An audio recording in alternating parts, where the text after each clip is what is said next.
is the show changing the healthcare system? Another way I'll say yes to that is with respect to our patients. I do think that we're hearing, I watch the Pitt, I understand how hard your life is. I've heard the writers and producers say that they've gotten feedback, like having seen like goals of care conversations where people are talking about, do they want their loved one to receive what we would consider to be really burdensome care that's only going to extend pain and suffering and not quality of life. And these are very difficult conversations in any case, but it's a little easier when someone has actually seen that play out on television in a way that is not overly dramatized. It is not irrationally lovely. What would be upsetting and what would be unfortunate would be that if in the pursuit of better outcomes, they kind of romanticized something that even in its best situation is still very difficult and tragic. Welcome to How I Doctor, where we're bringing joy back to medicine. My guest today is my medical contemporary and friend, Dr. Jeremy Faust. Jeremy and I both attended residency in New York in emergency medicine around the same time. We both like to talk about the experience of being a doctor in American healthcare today, and we both wear many hats. Dr. Faust is an attending in the ED at Brigham and Women's Hospital, editor-in-chief of MedPage Today, and writes the Inside Medicine Substack, where he's frequently breaking news about healthcare and muckraking about the latest blunders from the Department of Health and Human Services. But most importantly for today's episode, Jeremy and I are both fans of the Pitt, so I thought it might be fun to have two ER docs talk about our reaction to the show and what we think it's doing to the societal awareness of our specialty and healthcare in general. Spoiler alert, anything from seasons 1 or 2 is totally fair game, so if you haven't finished watching, you might want to pause and go binge the series.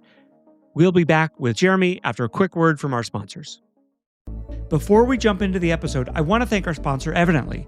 Evidently is the clinical data intelligence platform built to help physicians harness the ocean of patient data they're drowning in every day. From chart summarization to AI-assisted note drafting and denial appeal support, Evidently makes sure the right data shows up at the right time. Physicians using Evidently report spending less time hunting through charts and more time focusing on patient care. That's why they've become a trusted partner to health systems looking to improve documentation, quality, and revenue sustainability. The company is led by providers and AI researchers that are dedicated to reducing documentation burden and helping clinicians practice at the top of their license. If you want to see what Evidently can do for your hospital or your practice, reach out today at www.evidently.com. Now, let's get into today's episode. Before we jump into the episode, I want to thank our newest How I Doctor sponsor, Savaro. Savaro is a top telestroke and neurology company that was built to fix one of the most predictable failures in modern medicine, getting timely, consistent access to a neurologist when you actually need one. Their team of board-certified neurologists deliver rapid video response, clear decision-making support, and continuity from the first exam all the way through treatment planning and management. Hospitals working with Savaro see faster door-to-needle times, fewer transfers, and measurable improvements in patient outcomes. And because Savaro was built by physicians, the workflows actually match real-world medicine. If you need stronger, faster, and more predictable neurology coverage, visit savaro.com to learn more. And now, let's get into today's episode. Dr. Jeremy Faust, welcome to How I Doctor. It's good to see you, Graham. Thanks for having me. I've been meaning to have you on forever, and then the Pitt just ended, and we were like, oh, well, let's just talk about the Pitt. Jeremy, I've been stalking you on social media. You just posted this yesterday. The extent to which this show has given me renewed motivation to do this job is hard to quantify, but it's definitely had an impact. I feel very similar. What did you mean by that? When I first had a conversation with executive producer of the Pitt, Joe Sachs, who's another ER doc, the literal first thing I said was, "It's nice to meet you. You're making me a better ER doctor." And he said, "Really? Why?" And I said, "You're just reminding me why I like the job. You're reminding me of my own weaknesses. You're making me appreciate the opportunity that we have, and generally just improving my entire outlook of the profession." It does make me feel like I want to strive to be the best version of an ER doctor that exists. I think the show sometimes shows the best version of emergency medicine, but I also think it's like kind of impossible to be that perfect version as well because, they're able to take a little bit of liberty with being perfect at every procedure. They're not like as focused on the, chronic dizzy patient who doesn't really have a satisfying diagnosis at the end of the day. Yeah. There's a lot of things that they're doing in that show to make it work, and some things that make it accurate, and some things that they're skating over. But it's the most accurate representation of the ethos of our jobs that I've ever seen. To the extent that when I watched the first episode of the first season, my reaction was, "That's phenomenal. No thanks. I'm not going to watch any more of this." There's like two reactions that I think I see online. One is a lot of ER doctors and nurses and techs and everything. Hey, I do this all day long. Why would I want to go home to decompress and watch this more? My reaction was very different. It was, oh my God, someone has listened to what I go through and is representing and showing other people why I'm so tired at the end of the day. The creativity it takes, by the way, to take something that is real and turn it into fiction shouldn't be underestimated.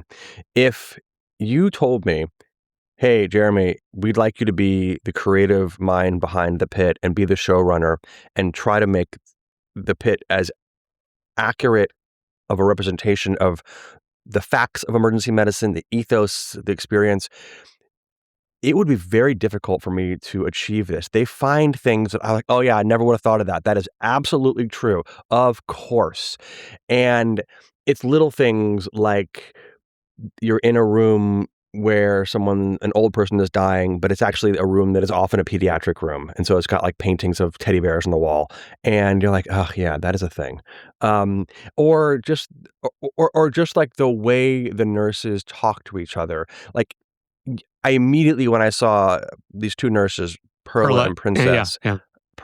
Perla and Princess talking, the way they talk, not only going back and forth between Tagalog and English, but the kind of things they are saying and the kind of beautiful combination of professionalism, And snark spilling and the banter tea, and gossip. banter, Yeah, spilling the yeah. tea, and then, but I also being the heart of the department.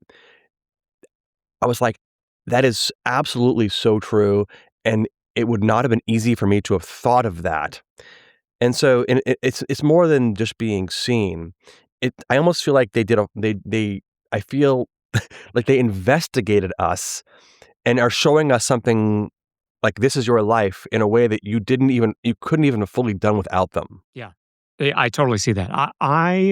You and I obviously talk about emergency medicine and diagnoses and cases all the time, but it's a totally different story to make that compelling and interesting for not just fellow ER doctors, but people who aren't in medicine at all. Like to have the right, like dial up or dial down the medical lingo enough that, my husband who can barely talk about me sewing up a laceration, but who can still follow the thing and find it interesting and compelling, but also for you and I to like find it interesting and not get bored with it because it took too many leaps or it took too much liberty with whatever, how tamponade presents or something like that. It's pretty remarkable that they are able to speak to both audiences so Yeah. well. I feel like there's this idea that you have to choose, and I feel this in my writing. When I write, am I writing to you, a colleague? Am I writing to my parents who are not doctors but who are educated folks? Am I writing to a Maha mom who stumbled upon my blog who I might be able to convince that vaccines are good?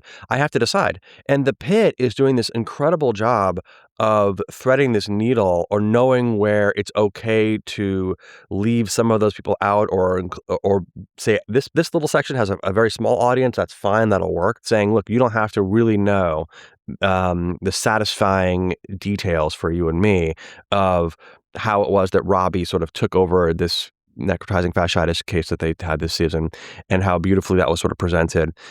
You don't have to know that. You don't have to get that. But you, for us, it adds another layer. And I think that the audience may not necessarily know the authenticity of that. They might suspect it. They come to understand that authenticity externally, meaning they watch it and they go, "How real is the show?" And we go, "It was really real." And then when they are hearing the patois, like the sort of like, whatever, the lingo, in the next episode, they know, oh, the doctors tell me this is legit. So I think that it then feeds into their experience, even if they don't necessarily understand what it means that Robbie just ordered clindamycin and wants a CRP level. Especially in the first season, I remember feeling like I have been in every single one of the scenarios, not like the medical diagnoses, but just like the circumstances I've been that med student who missed a case. I've been that intern who didn't know, who messed up the procedure, all the way through to the fellow and the attending. And I've had that exact interaction with that nurse. I really was taken back to medical school and residency in a way that I was not expecting to at all. Cases that I had forgotten that happened to me, I was like, oh, I remember exactly what room I was in residency when this thing happened to me. And I think that we could spend a lot of time talking about the junior trainees on this show, the medical students and the interns. They get some attention, just like all the other characters do. But I think you and I are in probably similar phases of our career where that's now a distant memory, but we still might relate to it a little bit, but also have similar arcs in terms of we came into this field, we were sort of gung-ho, we were eager beavers, and that can be off-putting. And so when I see like a character this season, like an Ogilvy, who everyone immediately is just absolutely dunking on, my immediate reaction was, well, first of all, this is season 2 of the Pitt. I already trust these writers. They don't just put one-dimensional characters. So there's something going on with this character that we don't fully know. And in fact, we never really are fully explained in this season what happened to Ogilvy, but we are given enough of these Easter eggs to know that he is a deeply feeling person who probably is under a tremendous amount of pressure, external and internal, to lead to act the way he acts. And so I totally identify with Ogilvy and be like, oh yeah, there's a lot of him and all of us who have ever succeeded in this field. I know an Ogilvy from med school, who is too like a little too cynical and jaded and judgmental, like as a med student. Like you can earn a little bit of that judgment as an attending. Right. And they didn't hammer us over the head with his growth. He gives this patient a James Baldwin book. It's very like he's like, hey, want to read something? And it's James, like, Ogilvy's going to give him James Baldwin, And okay, it's barely even noticed. You had to like pause it to see that. And then I think that the most really almost human moment where Dr. McKay takes him across the street to see a patient who I think has like a xylazine rash or something like this, and he goes with her, and there's actually this moment, I don't think it's really been talked about very much, but he looks at her and he's kind of checking her out, and he's like, I almost think he's I want to see the script. I think the script might say like he realizes she's actually kind of attractive, like that she's hot, and then he kind of takes that thought and puts it where it needs to go, which is away. Gone, because that's not. Yeah.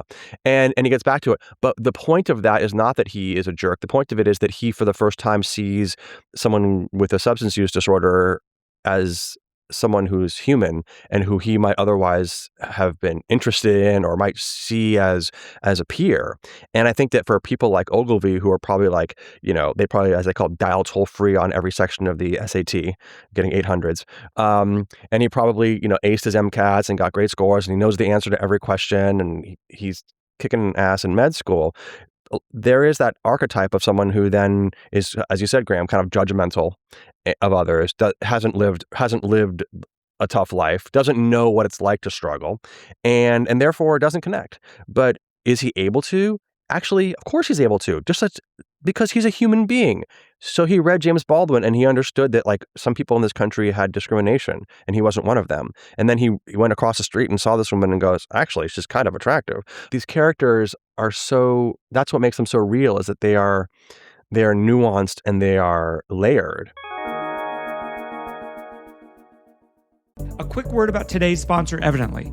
Their platform turns an ocean of fragmented clinical data into concise, actionable insights, chart summaries, note drafting, denial appeal support, HCC capture, so you spend time caring, not chasing. A transplant surgeon at a large academic medical center recently took transplant referral review from 2 hours to 20 minutes with AI-assisted chart review from Evidently. Physicians deserve workflows that improve accuracy, reduce exhausting chart biopsy, and help us practice at the top of our license. If you want to see how this might work in your hospital or your department, go to evidently.com. That's evidently.com to get started today. I want to take a moment to thank our sponsor, Savaro. If you've ever waited and waited for a neurologist to call you back, you know the problem that Savaro was built to fix. Savaro is a physician-led telestroke and neurology company that delivers rapid virtual neurology coverage that's reliable. Their board-certified neurologists connect by video in under 45 seconds, and they stay with you through the entire decision-making journey. Hospitals working with Savaro report faster door-to-needle times, fewer unnecessary transfers, and measurable improvements in patient outcomes. If your hospital needs stronger, faster, more consistent neurology coverage, visit Savaro.com to learn more. Jeremy, you're really good in your writing, in your commentary, summarizing the moment we're in and combining that with what that means for healthcare. So I'm curious what you think the Pitt is doing to the American cultural zeitgeist around healthcare, emergency medicine, the challenges of 2026 healthcare in America. It's having a potentially measurable impact in a favorable direction, as where you started. It has had an impact on me as a clinician. I think that it's clearly educating the American public about what we see, the disparities that we see that are societal, they're outgrowths of societal problems. It is so easy to say, oh, that's a personal failure that person has because that's why they have diabetes or obesity. This show dramatizes better than anything I've ever seen the simple phrase, there but for the grace of God go I. And if anything radicalized me, emergency medicine did that, because you'll see people who just don't have the resources, and you'll talk to them and you go, this person's like, some people you don't have anything in common with, like just in any way. But other times you'll see someone who's like totally different walk of life of you. They could be someone who's homeless, and you'd be like, actually, I kind of really identify with this person's personality. Like there's something vibing, and you go, how did they end up there, and how did I end up here? Is my IQ like that much higher than theirs? Oh, maybe not. And I've seen people who I'm like, oh, this person's pretty brilliant, but if you did the deep dive, you'd find out, oh, well, at this point in their life, here's where things, went off kilter. So I think that, the show is dramatizing social determinants of health. Let's say that. That's a very succinct way of putting it. Well, and they don't hit us over the head with it. They'll make sure that the line is in there that, oh, we got dropped from Medicaid. And the paperwork got lost when I tried to renew. Like, they'll say that once, they don't say it again, but it's said very clearly to help explain and have everybody be on the same page about why this is happening. It's unbelievable how much they trust us. I had a mentor in my life who told me, Jeremy, your writing is really nice, but you don't let the reader do any work. You tell them everything. Why don't you give them a little time to think of things themselves? And I think that this show does that beautifully. I credit the writers and the producers for leaning into that. They could easily say, we're not going to be political, quote unquote. But as somebody, maybe, I don't know who said this, but it's so accurate. Medicine and science is political. It's just not partisan. And so we can, either side of the aisle can decide to get this right. So that would make it nonpartisan. That happens, right? I think you're asking me, like, is the show changing the healthcare system? Another way I'll say yes to that is with respect to our patients. I do think that we're hearing, I watch the Pitt, I understand how hard your life is. I've heard the writers and producers say that they've gotten feedback like, having seen like goals of care conversations where people are talking about, do they want their loved one to receive what we would consider to be really burdensome care that's only going to extend pain and suffering and not quality of life. And these are very difficult conversations in any case, but it's a little easier when someone has actually seen that play out on television in a way that is not overly dramatized. It is not irrationally lovely. I mean, we saw a patient this season have, end of life care from cancer, and it was about, if you look in the literature of quote, what's a good death, it was about as on the money as we could find, and yet it was still sad. It was still painful to watch. What would be upsetting and would be unfortunate would be that if in the pursuit of better outcomes, they kind of romanticized something that even in its best situation is still very difficult and tragic. Yeah.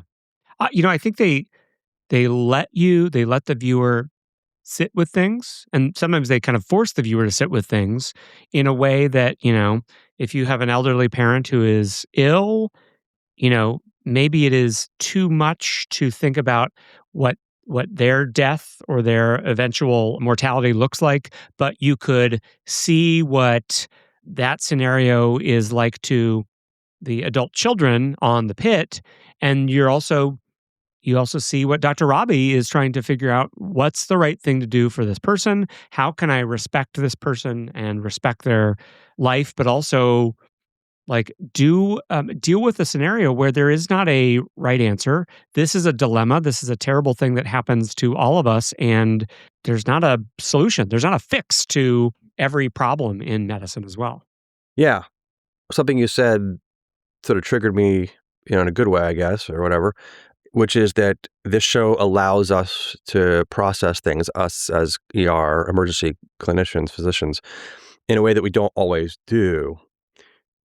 There are things that we do that I think are legitimate. Like there is this idea of after somebody passes away, after they die, we do stop and we take a moment of silence. And that is something that was taught to me by, Ruben Strayer, a friend of ours, both to us both, and that's something that I will always do. But I'm not sure that we take the time to mourn or honor the life of a patient to the level that was demonstrated in the death of Louis this season.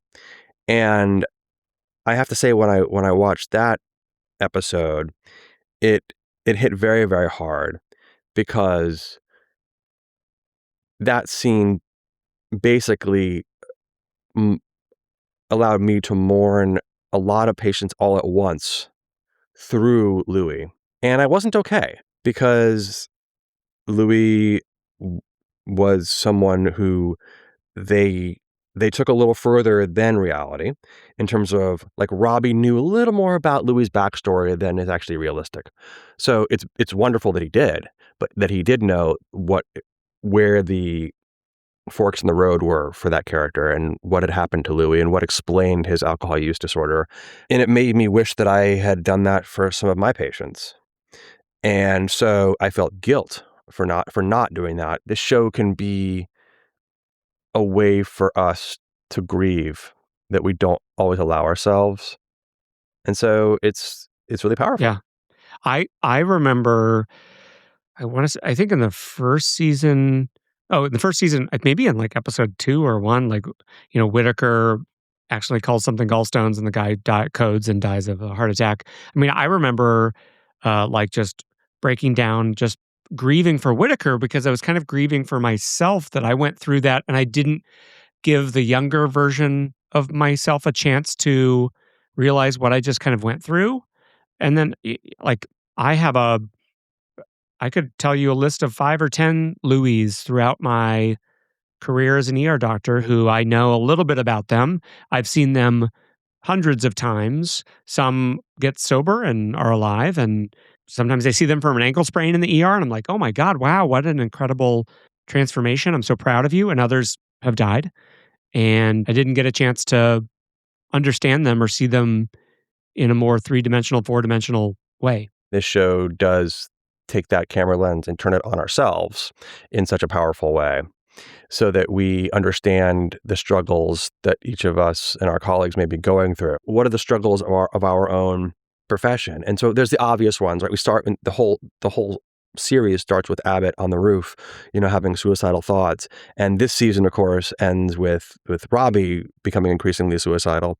But then there's this whole spectrum in between. And I think, of course, the person who's probably the most obvious is Santos, Trinity Santos.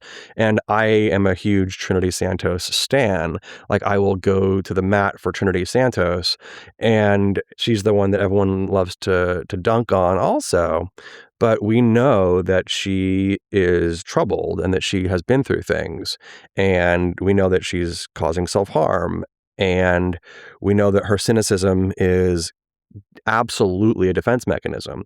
And most ER doctors who watch Santos do not have the same reaction as non-ER doctors or non-ER nurses. Everyone's like, oh, Santos. I have not heard a single ER doctor be like, I hate Santos. Every ER doctor I know is like, yeah, yeah, she's kind of my spirit animal at a certain time of my life, if not today. Yes, a certain time of my life. I feel like I've been there with versions of Santos. I think ER doctors have a level of, like, we accept people's imperfections and quirks and maybe a growth mindset about ourselves, that maybe we were a little cavalier or snarky or inappropriate as interns, and we got humbled along the way through either a case or a mentor that pulled us aside and tried to remind us about why we're doing this thing in the first place. But yeah, I love your defense of Santos, because I completely agree. If you're not in medicine, if you've never been there, to me, it feels really easy to judge one of us. And it feels like a little bit like, it's like you're allowed to make fun of your brother, but if somebody else tries to make fun of your brother, you're like, hey, that's my brother. Like I feel like I want to come to Santos' defense as well, because I know Santoses who are really outstanding physicians now. I think that she stands to become one of the great attendings. Yes. Because if she can kind of do what I think she will do, which is to not necessarily overcome her demons or, quote, confront them, because that sort of sounds like a final process or a completed process that now you're good, right? Yeah. This is not accurate. It's all a spectrum. But that she will grow beyond those limitations or come to understand that they're a part of her that comes with good and bad, and therefore mentor others. And so if as you said, I would defend her to anyone else, but if she were my resident, I would certainly be trying to figure out, how can I help this person? Yeah. And it's not easy, because you don't want to say, hey, Trinity, you're being a jerk. But you might demonstrate something, right? You might demonstrate how you get through difficult interactions with patients who Santos is like, has zero fucks left to give. And you come in with a new well of empathy, and you show like how you can get through that. And so, yeah, I think that, the reason that Santos is such a great character is she's extraordinarily talented. I mean, I think in the first season, she like floats a Roboa during the mass shooting, but she also will say things that are totally snarky, and she has no filter because she's tired. But she's really an amalgamation of all these very real things, which is personal trauma, which is motivation to help people, which is obsession with being good at this craft, which is a feeling of rejection. All those things can exist in one person. And I think that makes her actually one of the best written characters that I've ever seen. Everyone loves to talk about Nurse Dana, and I do too, because I love a Dana. There are so many Danas that we recognize. We're like, immediately, we're like, oh, Thank yes, God. thank you for like highlighting the thousands of Nurse Danas out there, and we just feel so happy to that's being acknowledged. And she's not a one-dimensional character by any means. She has these layers too, but we know far less about her journey and struggle than we have even been implied by Santos. I think the Santos arc will be that Santos, as she I guess becomes an R3. She'll be an R3 next year. Like, she will see a med student or a resident or something with some of her own faults and flaws, and she will really like that person, and she'll be like, "Oh shit, I have to help that person, and I actually can't help them unless I help myself." That's where I'm hoping the arc goes. I love that. I love that the Diet Coke of that is that every year around this time after match day, the PGY ones, the R ones, the first year residents, the interns, we call them, they go, "Oh my gosh, there's a new class. I I'm I can't believe it. I'm not ready to be a second year resident." Yes. And then I say, "Just wait until you meet them, Oh my God, I know. and I love telling people this. you will realize just how much it is that you have learned in the last 9, 10, 11, 12 months." And it is so affirming to the journey to see the newbie come in and to realize I knew nothing, they know nothing. That is the journey. One of the things I'm the most proud of our field is that we are completely dispensable, Graham. You know this. Like if I cannot work starting tomorrow, life will go on. Yeah, the seat will be filled. Yeah. And that's not because I am a bad person or I'm a useless person. It is because the art is teachable, and we're proud to be a part of that. And at the extremes, I've seen people refer to going to their shifts as standing guard. I'm on watch. I'm just watching this happen. I'm just watching this happen. And mostly what I do is just what anyone else would do. Once in a blue moon, you make a mistake that someone else wouldn't have made and you feel terrible. And once in a while, you do something amazing that maybe the person in your shoes might not have been able to do and you feel wonderful. But for the most part, what I have intense pride of is that we actually train our replacements beautifully. And that makes it so we can, maybe do other things with our lives. Yeah. Yeah, it is like I think that's actually a little bit of part of the theme of Dr. Robbie this season, mixing in his passive or active suicidality with a sense that he kind of can't let the ED go without him, that it's not going to be okay. And so that's like weirdly something that's, I don't know if it's keeping him from acting on some of his darker thoughts or something, that like he needs to feel like it's going to be okay, and he feels a responsibility for this. And then the night shift comes and it's like, I mean, this is how I treat people when I'm taking over for them. I'm like, get out of here. How can I help you get out? How can I take your sign out? Like, we are interchangeable, like you said, to some degree. I'm fresh. Give me your sign outs. Let's get you out of here. Let's get you back to normal life as fast as possible. Yeah.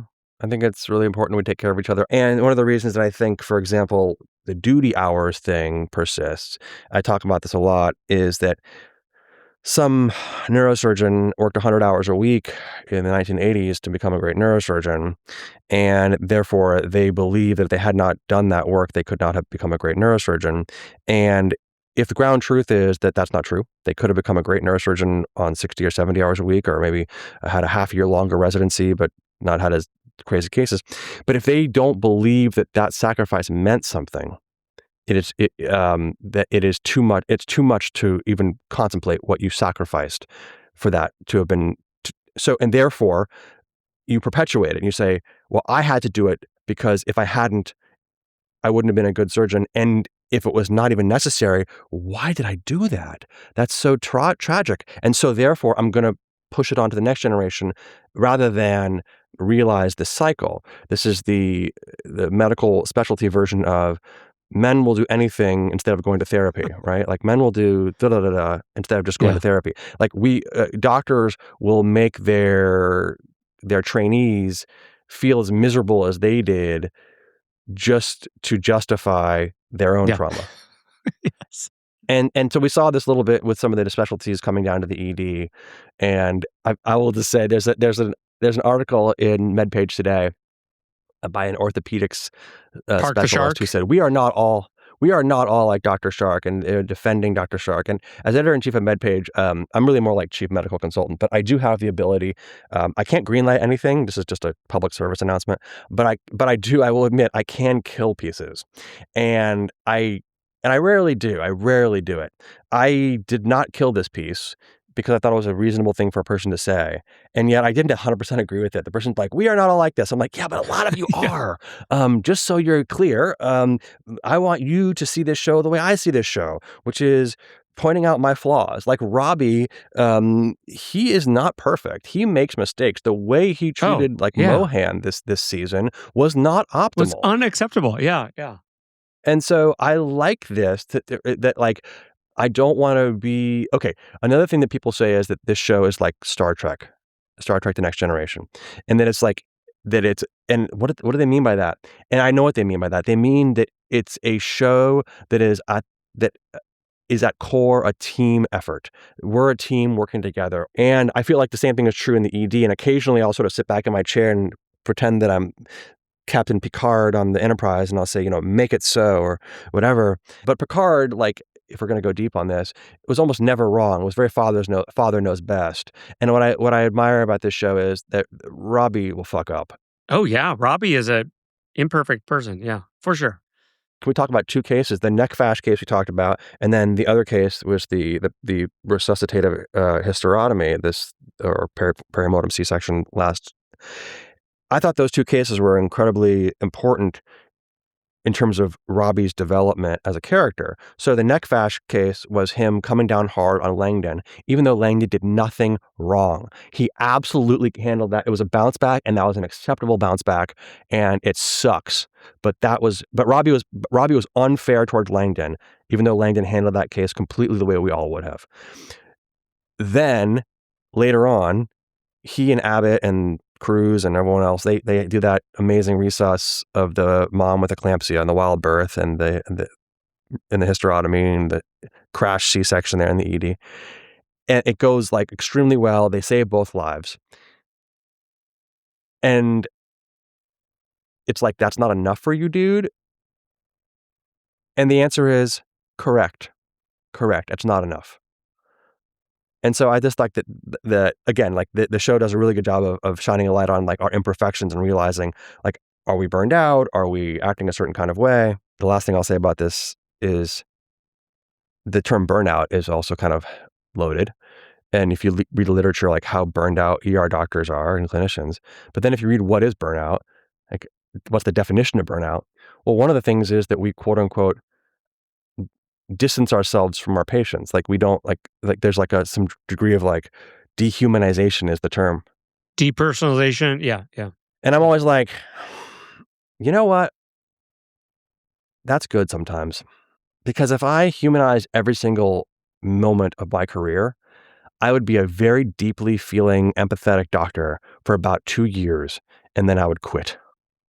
And so for me, this idea of, oh my gosh, ER doctors are scoring high on these inventory surveys of burnout. And I read that and I go, we're coping as best as we fucking can. And yes, there's at some point there's pathology, right? If you dehumanize, then you're an asshole and you're not being good to yourself. But yeah, I think that's an area that I think maybe remains underexplored. The more time I spend here, the more I realize the importance of like mental health. Just for patients and for us. And this is... Yeah. Well, maybe that's what you should focus on. What? Mental health. Clearly you have a passion for it, right? That's great. I wouldn't call it a passion. I would call it like a... Oh my God. You might be right. What do I think of this? Well, I'm mixed on this. I'm actually quite mixed on this. I think that she's correctly clocked that her people in this field have problems. She's saying that we're human and we're all there for complicated reasons. So I actually, in defense of emergency medicine, I think that she just named a series of human frailties that, Exist in everybody. Yeah. yeah. So I didn't think that was so. I didn't identify with that. I guess in some ways, I like that we are all flawed and maybe we do this career for complicated reasons. I don't know. But there's two things that we didn't see in this clip that I want to point out that relate to Javadi. One is what happens later, which is that she asks Robbie about this, or this conversation comes up, and he says to her, Victoria, you can do anything you put your mind to. And that was so touching. Well, and to get for a med student to get that from who the senior attending, the chair of the department, I think a lot of people did not appreciate, like, that is for an attending to say that to the med student. When the few times I got that was like, oh my God, they like me, they really like me, they think I'm a good person. I know. I always forget like how much power we have in that way. I think that I'm probably okay with it when I'm giving negative feedback. In other words, I'm not perfect. I've given negative feedback that I was told was too mean or something like that. But and it might have been accurate or it might not have been. I don't know. But I certainly thought about it afterwards. But I really try to give negative feedback in a way that makes it so they can hear it. And one of the best ways to do that is to create an environment of trust and to say, like, I'm thinking of an example from like last year where I had an intern who I thought was really having trouble making decisions. And I said, hey, listen, I think that you are someone who is not distant from their patients. Like, you're not like dehumanizing. You feel everything. You're feeling everything. And you're feeling the weight of this job, which some people do not until later. You are early in feeling the responsibility. That's a good way of putting it. Yeah. And so, holy shit, what that's doing to you is making it really hard for you to make decisions. I want to acknowledge that's what's happening to you, but I need you to acknowledge that it's causing you to have trouble making decisions. And that's how the conversation went. So, that feedback was so critical. And also, Robbie said to Mel earlier this season, "You're one of the best I've ever seen." And that was very touching. So I think it's important. The other thing I want to say about Javadi's character is that she is one of us, Graham. She's on social media a little too early in her career. And the modern version is that she's on TikTok. You and I were on Twitter. And I think that she is embarrassed about this. I didn't feel embarrassed. I felt unfairly judged. What I was doing with Twitter 10, 15 years ago was to learn in public, was to be a public learner. And as opposed to saying, oh, I know everything. And I wrote a piece for the Annals of Emergency Medicine that I'm proud of, which is called Why I Live Tweeted My Residency. And it discusses these issues. And I thought it was great that she was sort of defensive about it, but then Robbie quickly kind of figured out, oh, she needs to hear from me that I like it. Yeah. I think it's cool. So because he snapped at her earlier too about it. Yeah. Right. And so we watch him go through that journey of like a little bit of I'm off put. I find this off putting. And then someone says, actually, Robbie, this is really cool what she's doing. And he goes, oh, yeah, you're right. Yeah, it was a little bit of like a generational, like, oh, the kids are going to be all right. Like, I first judged the kids, like, damn kids in their music, kids get off my lawn. And then it was like, oh, she actually is able to do this to talk about these problems and reach more people than I would be able to reach to talk about whatever issue she's bringing up. Jeremy, where can people find you, support the work you're doing? What's the best place to reach out to you? I have a Substack called Inside Medicine, and I cover a lot of different things. Sometimes it's what is this new study that came out, what does it mean to you? Sometimes it's what does it mean that there's no leadership at the CDC? Sometimes it's I'm breaking news and I'm treating my newsletter as journalism and trying to adhere to the highest standards of that. So things are vetted and there's no hearsay. And Inside Medicine is just where I go to think. And it's a wonderful community. I'm so grateful that people read my stuff. I'm on Instagram at Jeremy Samuel Faust and Threads, Blue Sky, and I'm easy to find. So it's I love that part of our careers is that we're not cloistered. We're out there, and it leads to really interesting conversations and ideas. So thanks for helping me reach your audience. Well, thank you, Jeremy. And honestly, thank you for Inside Medicine. I highly recommend it. I appreciate you doing it for the right reasons to try to make sure that healthcare is safe and fair and good and accessible for everybody in the United States. Thanks, Graham. It's really great seeing you again. Always fun to talk. Thank you. Thanks for joining me today. For interviews with physicians creating meaningful change, check out offcall.com/podcast. You can find How I Doctor on Apple, Spotify, or wherever you listen to podcasts. We'll have new episodes weekly. This has been and continues to be Dr. Graham Walker. Stay well, stay inspired, and practice with purpose.